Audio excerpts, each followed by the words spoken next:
हम लोग आयुर्वेद की कक्षा की ओर चलते हैं। आयुर्वेद का अध्ययन करना नितांत आवश्यक है और ये वेद का उपवेद है। इसको श्रवण करने से वेद श्रवण का फल प्राप्त होता है।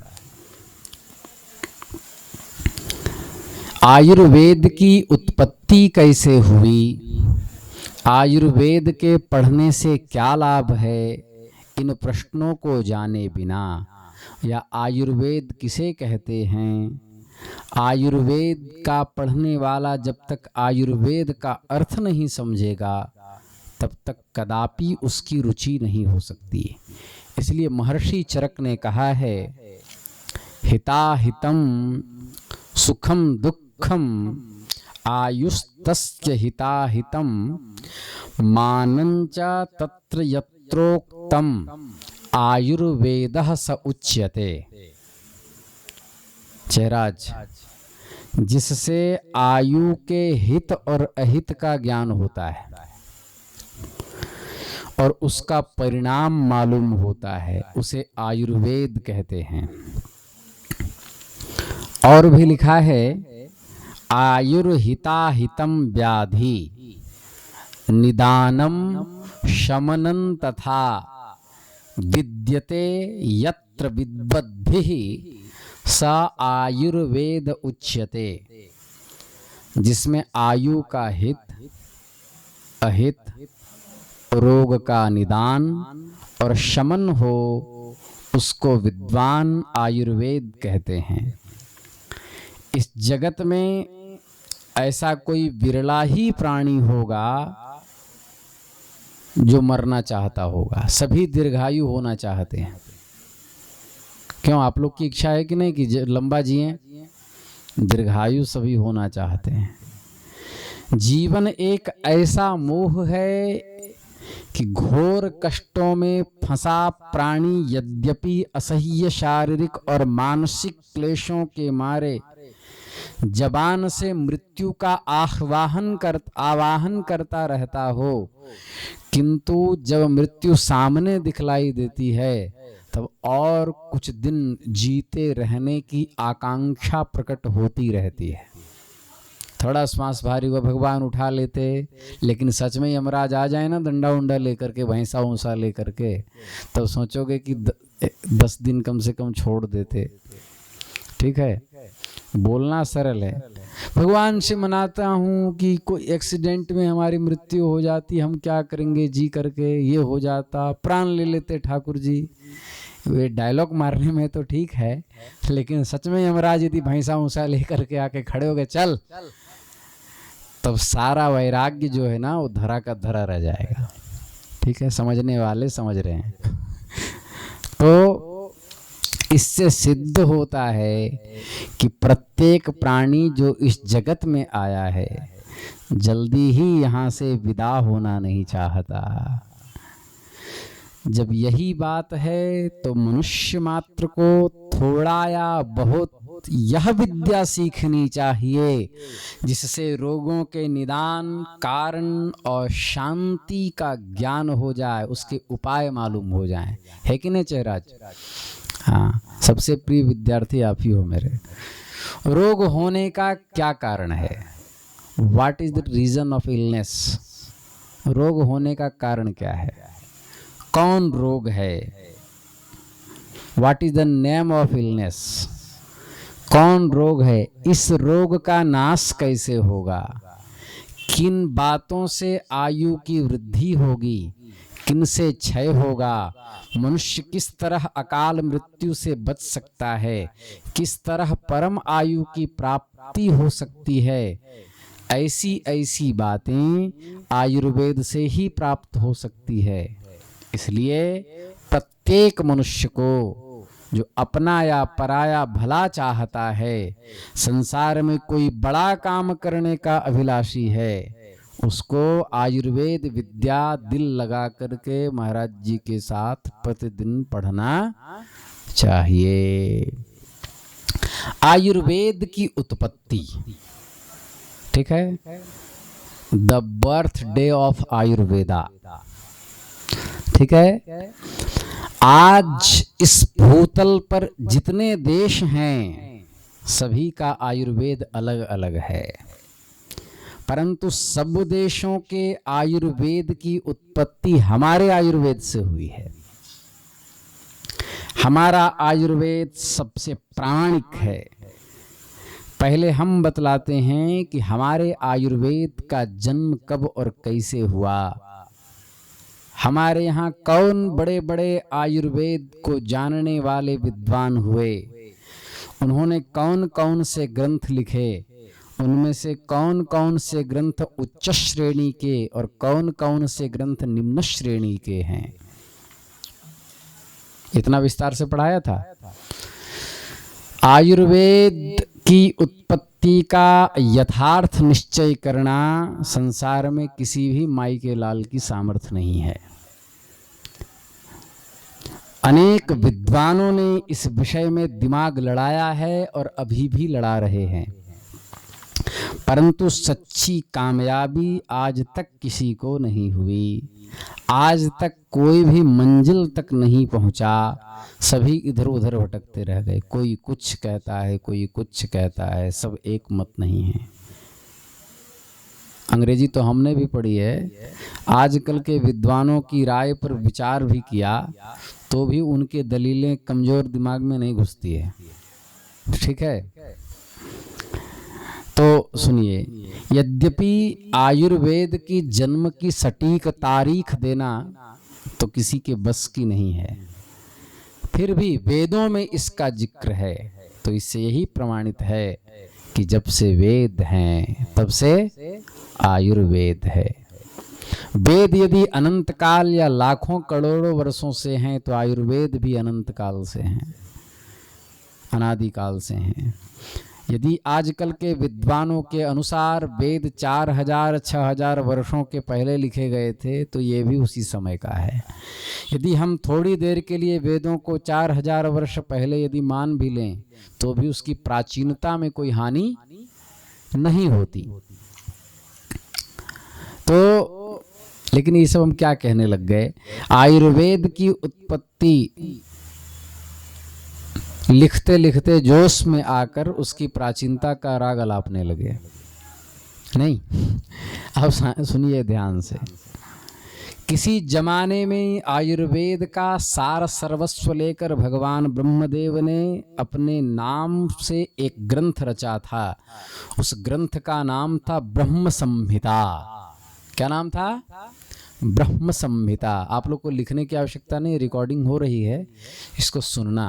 और आप लोग को सबको एक एक सेवा दे रहा हूँ। ईशान की माता जी, वीरेंद्र, सूरज, राम। तो आयुर्वेद की उत्पत्ति, ठीक है। तो आयुर्वेद क्योंकि इतना मेहनत से पढ़ाओ और लाखों लोगों तक न पहुँचे तो ठीक नहीं है। ब्रह्म संहिता नाम रखा जब ब्रह्मा जी ने उसको लिखा। तो अपनी पुस्तक रचने के बाद भगवान ब्रह्मदेव ने संसार के उपकार के लिए दक्ष प्रजापति को आयुर्वेद पढ़ाया। दक्ष प्रजापति ने दोनों अश्विनी कुमारों को आयुर्वेद पढ़ाया। उन दोनों भाइयों ने इस विद्या में बड़ी भारी उन्नति की, खूब नाम किया। उनकी अद्भुत चिकित्सा प्रणाली पर देवराज इंद्र दिलोजान से मोहित हो गए। उन्होंने स्वयं यह विद्या अश्विनी कुमारों से सीखी और सुरपुरी में ये दोनों भाई ही देवताओं का इलाज करते थे। महर्षि आत्रेय ने राजा इंद्र से आयुर्वेद सीखा। उन्होंने अग्निवेश, महर्षि भेड़, महर्षि जातुकर्ण, महर्षि पराशर, महर्षि क्षीरपाणी और महर्षि हारीत को आयुर्वेद की शिक्षा दी। उन्होंने आयुर्वेद में पारदर्शिता प्राप्त करके अपने अपने नाम से अलग अलग ग्रंथ लिखे।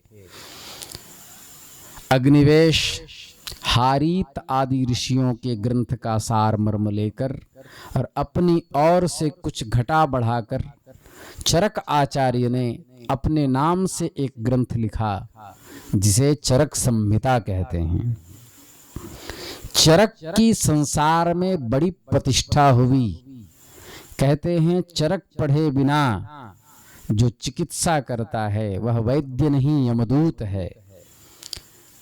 चरक संहिता को जिस प्रकार सनातन शास्त्र का सबसे मूर्धन्य वेदों में ग्रंथ ऋग्वेद माना जाता है, पुराणों में श्रीमद् भागवत माना जाता है, इतिहास में महाभारत माना जाता है,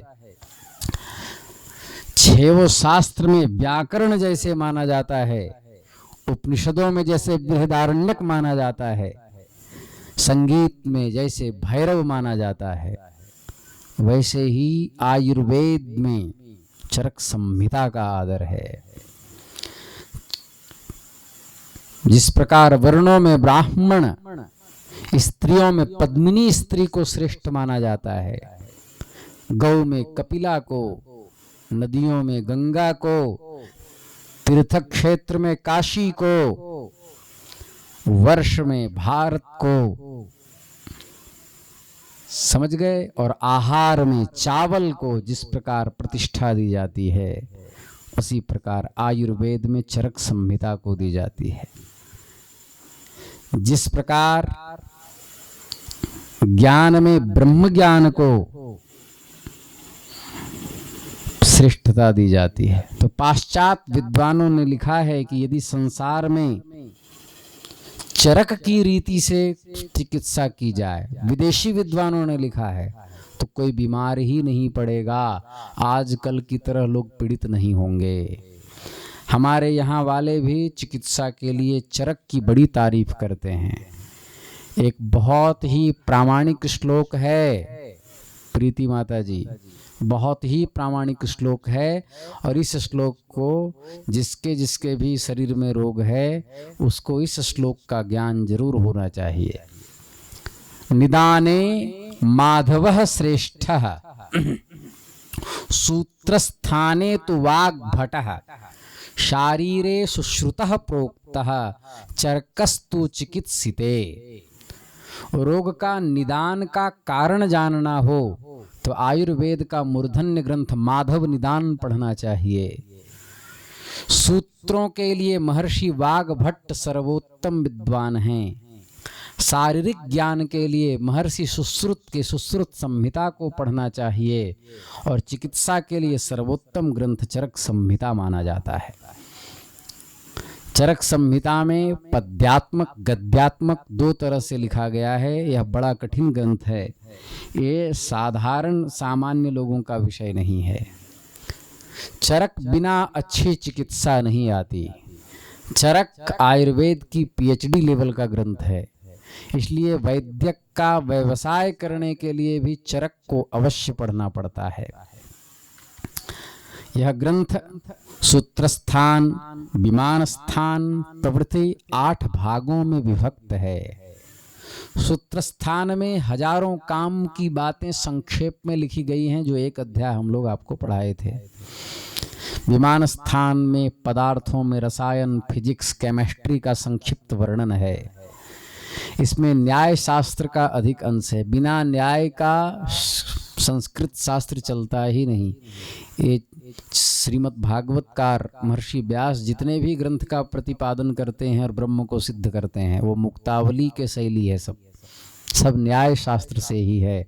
इसलिए न्याय सिद्धांत मुक्तावली जिसको आ जाती है समझ में, उसको तर्क में कोई माई का लाल परास्त नहीं कर सकता। शास्त्रार्थ में कोई उसको परास्त नहीं कर सकता, चाहे कितना वो दांत खट्टी कर ले अपनी। तो इस प्रकार तो विमान स्थान है, इसमें न्याय शास्त्र का अधिक अंश है, इसलिए मामूली अक्ल वालों को समझ में नहीं आता। जिसको द्रव्य गुण कर्म सामान्य विशेष समवाय और अभाव, संपूर्ण त्रिलोक ब्रह्मांड में ये 7 पदार्थ से अतिरिक्त तो कोई पदार्थ नहीं है। द्रव्य गुण कर्म सामान्य विशेष समवाय और अभाव, इसके अलावा कोई पदार्थ नहीं है। पूरे विश्व में नहीं, पूरे ब्रह्मांड में, ब्रह्मांडातीत में भी इसके अलावा कोई पदार्थ नहीं है। सप्त पदार्थ। तो इसके जब तक जिसका सम्यक ज्ञान है वही सब समझ सकता है। शरीर स्थान में शरीर के अंगों के वर्णन के सिवाय वेदांत, सांख्य, वैराग्य का भी जिक्र महर्षि चरक ने किया है। 8वां है सिद्धि स्थान, इसमें सवाल जवाब किए हैं। तो इसका मतलब चरक संहिता का प्रत्येक ग्रंथ उपयोगी है। पर मैं जो आयुर्वेद पढ़ा रहा हूँ वो चरक संहिता में प्रवेश करने के लिए भी 1 वर्ष तक केवल मैं आयुर्वेद पढ़ाऊंगा। 1 वर्ष के बाद जब आपकी भूमिका और आपका धरातल ज्ञान का आयुर्वेद के योग्य होगा तब चरक में ले जाऊंगा। समझ में आ रहा है? 1 वर्ष तक चरक में घुसने के लिए हम पूरी योजना बनाएंगे। संसार के कोई ऐसा रोग नहीं होगा जिसका मैं विस्तार से विवेचन नहीं करूंगा। कोई रोग ऐसा नहीं बचेगा। ठीक है। आयुर्वेद पर हमारा व्याकरण के बाद सबसे विशेष अध्ययन है। ठीक है। चलिए, रिकॉर्डिंग नहीं हुआ है, चिंता मत करो। चलिए, उसको रोक दिया मैंने। तो चरक के बाद चरक के बाद महर्षि सुश्रुत, उनका नंबर आता है। सुश्रुत कौन है? ये कोई साधारण व्यक्ति नहीं है। सुश्रुत महात्मा विश्वामित्र के पुत्र थे। सुश्रुत, उन्होंने अपने पिता की आज्ञा से प्राणियों के उपकार के लिए 100 ऋषि पुत्रों के साथ काशी के सम्राट राजा दिवोदास से आयुर्वेद सीखा था। वही दिवोदास जिनको गणेश जी शास्त्रार्थ में परास्त नहीं कर पाए, जिनको भगवान विष्णु शास्त्रार्थ में परास्त नहीं किए, संतुष्ट कर नहीं पाए, खूब नास्तिक मत का विवेचन किया पर भटका नहीं पाए, वो दिवोदास, जिनके सामने विश्वनाथ जी ने भी हाथ जोड़ लिए, वो दिवोदास, जिनको हटाने के लिए काशी से 9 दुर्गा काशी आई, 9 दुर्गा, 12 आदित्य और 56 विनायक भगवान बिंदु माधव, संसार के सारे देवता पहुंच गए, लेकिन दिवोदास जी को भटका नहीं पाए। उन दिवोदास से 100 ऋषि पुत्रों के साथ अपनी पिता की आज्ञा को सिरोधार्य करके भगवान सुश्रुत उन्होंने अध्ययन किया। ठीक है। कहते हैं महाराज दिवोदास जो थे वो भगवान धन्वंतरी के अवतार थे। उन्होंने इंद्र के कहने से श्लोक में जन्म लिया था। काशीराज सभी ऋषिपुत्रों को आयुर्वेद सिखाते थे, मगर सुश्रुत सबसे इंटेलिजेंट छात्र थे। गुरु के उपदेशों को खूब ध्यान लगा करके सुनते थे। देखिए, गुरु पक्षपात नहीं करते, गुरु सबको बराबर ज्ञान देते हैं, पर प्रारब्ध, उत्कृष्ट श्रम, ब्रह्मचर्य और सत्य पालन और गुरु निष्ठा से व्यक्ति विद्वान होकर के प्रिय पात्र होता है। केवल चेला बनने से नहीं हो जाता है गुरु का प्रिय पात्र। गुरु की प्रिय पात्रता कब प्राप्त होती है? साथ में रहने से, गमछा लंगोटी धुलने से। ये ठीक है, लेकिन ये पर्याप्त नहीं है। आप गुरु जी से हजारों किलोमीटर दूर रहो, पर गुरु जी की वाणी का, गुरु जी के सिद्धांतों का यदि आप पालन करते हो तब आप असली चेला हो। और आप खूब निकट रहो, गुरु जी के गोदी में बैठे रहो, तो गुरु जी को खूब मानो, गुरु जी की बात नहीं मानो, मतलब विधायक को मानो, विधान नहीं मानो, तो फिर विधायक कैसे प्रसन्न होगा? भगवान को मानो और भगवान की मत मानो। ठीक है। हम तो डेली मंदिर जाते हैं, भगवान को प्रणाम करते हैं, लेकिन लहसुन प्याज महाराज जी नहीं छूटता। तो आप प्रणाम करते भी हैं तो ईश्वर आपकी ओर ध्यान नहीं देते, क्योंकि आप भगवान की नहीं मानते, केवल भगवान को मानते हैं। आप भगवान के मंदिर बिल्कुल मत जाओ। ठीक है। कबीरदास जी की तरह कह दो कि मंदिर में खुदा नहीं है, अंतःकरण में ईश्वर है, तो मंदिर मत जाओ, मंदिर छोड़ दो। लेकिन भगवान की एक एक आज्ञा का पालन करो, संध्या वंदन करो, सत्य बोलो, ब्रह्मचर्य का पालन करो, त्रिकाल संध्या वंदन करो, शास्त्राध्ययन करो। क्या ईश्वर की प्राप्ति होगी कि नहीं? तो इसलिए तो सुश्रुत ने पढ़ लिख कर अपने नाम का जो ग्रंथ लिखा उसी को आज सुश्रुत कहते हैं। इस ग्रंथ में जर्राही मतलब शल्य क्रिया, जिसको सर्जरी कहते हैं, उसकी व्याख्या विस्तृत है। सुश्रुत से अच्छी अस्त्र चिकित्सा हमारे किसी ग्रंथ में नहीं है। इसी को चुरा चुरा करके इटली वाले सब शल्य के सामग्री बना लिए और कहते हैं चिकित्सा में हम बहुत आगे हैं। और हमारे भारतीय अरे हमारे यहाँ सब लिखे है, सब पुराना है, प्राचीन भाषा है सब। ठीक है, पंडितों के चक्कर में मत पड़ो। अमेरिका जाओ पढ़ने के लिए, अरे गधों, हमारे यहाँ से ही अमेरिका वाले चुरा के ले गए हैं। ठीक है, लेकिन हम लोग की भी समस्या क्या है, हमारे यहाँ से चुरा के ले गए, ये मुझ पे ताव तो देंगे पर हमारे यहाँ वाला पढ़ेंगे नहीं। चलिए, तो इसमें रोगों की संख्या और चिकित्सा भी चरक से अधिक है। यह ग्रंथ 5 भाग और 120 अध्याय में विभक्त है। इन 5 के सिवा एक उत्तर तंत्र है जिसमें 66 अध्याय है, उसमें चिकित्सा खूब ही अच्छे ढंग से लिखी है।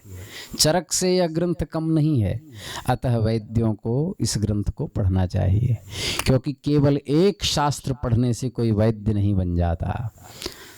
यह तो जो एक में है वही सब में है, पर बारीकी से देखा जाए तो सब में बहुत बड़े बड़े रहस्य हैं। अब आते हैं चरक और सुश्रुत के बाद एक और महान विद्वान हुए, जिनके बल पर पतंजलि पीठ, योग पीठ हरिद्वार में श्री रामदेव बाबा जी ने स्थापित की। उन विद्वान का नाम है महर्षि वाग्भट्ट। ये ग्रंथ अव्वल दर्जे के माने जाते हैं। चरक, सुश्रुत और वाग्भट्ट, इन तीनों के ग्रंथ को वृद्धत्रयी कहते हैं।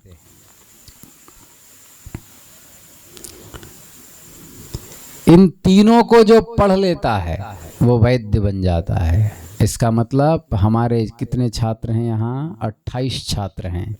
ये 28 वैद्य बनने वाले हैं। ठीक है, तो वाग्भट्ट ये कब के हैं? वाग्भट्ट भी इस कलिकाल के नहीं हैं श्यामा, वाग्भट्ट महाभारत के जमाने के हैं। महाराज युधिष्ठिर जो हैं, राजर्षि युधिष्ठिर, उनके प्रधान वैद्य थे भगवान वाग्भट्ट। किसी ने लिखा है कि ये ईसा से 200 वर्ष पहले हुए। खैर, ये विदेशी लोग तो कुछ समझते नहीं, उनको लगता है जीसस हुए उसके आसे पास रहा होगा, दुनिया उससे पहले थी ही नहीं, है ना। क्या प्लाज्मा टकराया तो सूर्य ठंडा हो गया, तो बांदर थे हम लोग पहले, फिर एकाएक जीन्स उन्स पहन करके बाहर निकलने लगे। ये इन लोग की थ्योरी जैसी आराम है। ठीक है, तो वाग्भट्ट महाभारत के जमाने के हैं। ठीक है, तो इन्होंने क्या लिखा? इन्होंने अष्टांग हृदयम इस ग्रंथ को लिखा। वाग्भट्ट के बाद एक और प्रकांड विद्वान हुए, महात्मा श्री बंगसेन। कोई कहते हैं कि विक्रम की 18वीं शताब्दी में हुए, और कोई कहता है ईसा के 400-500 वर्ष पूर्व हुए। विक्रम के और ईसा के ये क्या चक्कर है जानते हो? उज्जैन के महाराजा विक्रमादित्य जो हैं, उन्होंने जब अपनी ईस्वी और वर्ष अपने नाम से चलाया विक्रम संवत, तो उसमें 18वीं शताब्दी को विक्रम के 18वीं शताब्दी कहते हैं। ईसा मसीह का जब जन्म है, मतलब 2000 कितना चल रहा है अभी? 26। तो कभी एक नंबर रहा हो कि नहीं? 1, 2, तो 2026 तक आया। तो ईसा का जो जन्म है उससे 500 वर्ष, दो मतलब 400-500 वर्ष पहले, उसको कहते हैं ईसा पूर्व। ठीक है, तो वो बंगाल में मौजूद थे। कुछ लोग कहते हैं। आपने चरक, सुश्रुत और वाग्भट्ट के आधार पर एक ग्रंथ लिखा है जो बंगसेन के नाम से मशहूर है। चिकित्सा पद्धति बहुत ही उत्कृष्ट है इनकी, बहुत सरल रीति से लिखा है। पर दूसरे ग्रंथ भले समझ में ना आए, पर इनका ग्रंथ जरूर समझ में आ जाता है। गधे से गधे व्यक्ति भी पढ़ सकते हैं। तो आप लोग तो पंडित हैं।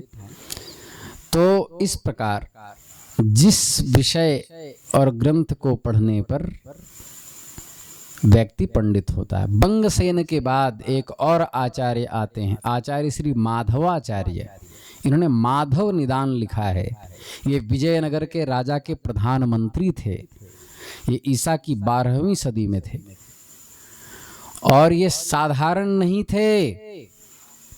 ऋग्वेद पर भाष्य लिखने वाले महर्षि सायन उनके भाई थे, सुप्रसिद्ध सायन आचार्य, जिनका प्रमाण अकाट्य प्रमाण माना जाता है।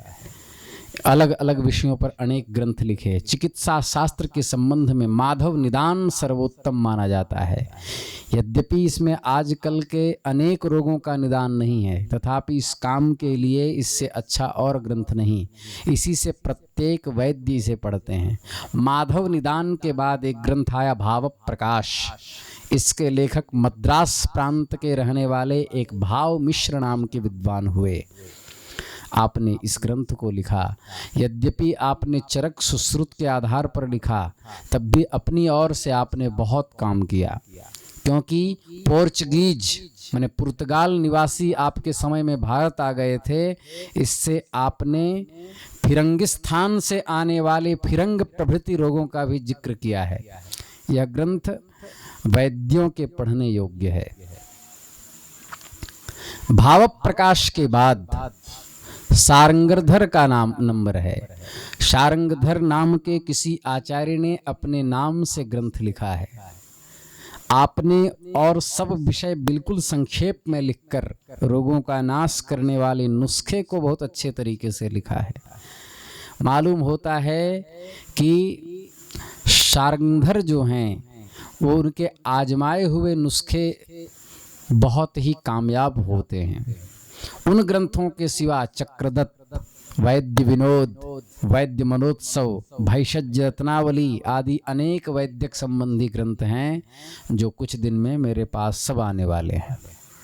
ठीक है, ये 9 से 9.5 आयुर्वेद के नाम कर दिया गया है 2 साल के लिए।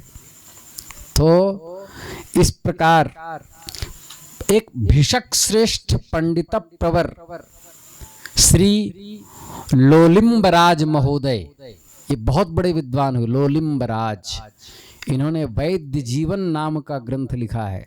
वो भी बहुत जोरदार ग्रंथ है, उसको हर घर में रखना चाहिए।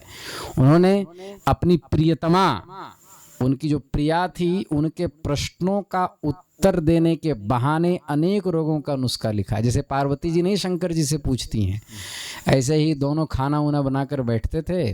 अब पत्नी प्रश्न करती थी और श्री लोलिम्बराज महोदय उत्तर देते थे। वही उत्तर उसमें है। बहुत अद्भुत ग्रंथ है और पढ़ने में बड़ा आनंद आएगा आपको, काव्य की तरह है।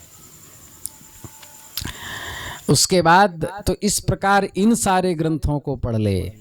ठीक है, अष्टांग हृदयम, चरक संहिता, सुश्रुत संहिता, भाव प्रकाश, निघंटु, माधव निदान, सारंगधर संहिता, वैद्य विनोद, वैद्य मनोत्सव, भैषज रत्नावली, वैद्य जीवन जो लोलिम्बराज का है, ये पढ़ने के बाद व्यक्ति पंडित हो जाता है। हॉस्पिटल की आवश्यकता समाप्त हो जाएगी। ठीक है, तो इस प्रकार पढ़ना चाहिए।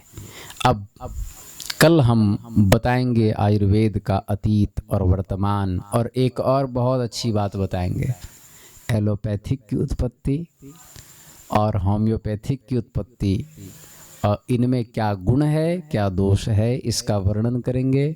5 मिनट आप लोग को समय देंगे चर्चा विचार कुछ करने के लिए। श्री सीताराम।